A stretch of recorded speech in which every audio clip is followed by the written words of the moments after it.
Oktyabr oyida havo keskin soviydi. Assalomu alaykum hurmatli tomoshabin, kanalimizga xush kelibsiz.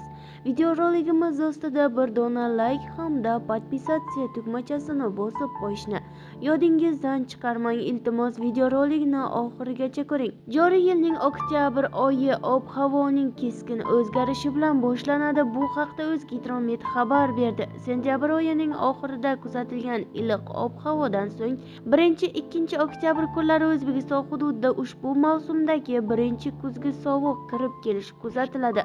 Respublika shimolida, markaziy va sharqiy viloyatlarda ba'zi joylarda yomg'ir yog'adi. Havo harorati kunduz kunlari 18-21 darajagacha, kechalari 8-13 darajagacha. Respublika shimolida kunduz kunlari 13-16 daraja, kechalari 4-5 daraja iliqqacha pasayadi.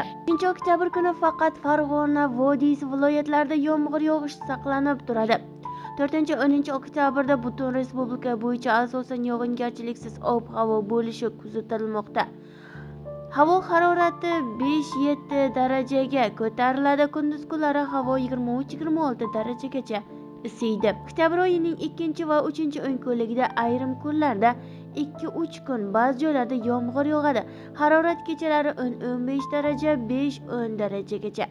Respublikaning shimolida 2 daraja sovuqqacha bo'lishi mumkin. Kunduz kunlari 23-28 darajadan 15-20 darajagacha o'zgarib turadi. Ma'lumot uchun, iqlim me'yoriga ko'ra oktyabr oyida 4 kundan 6 kungacha, tog'larga yaqin joylarda 7-9 kungacha, respublikaning eng chekka janubida 1 kundan 3 kungacha yomg'ir yog'ishi mumkin.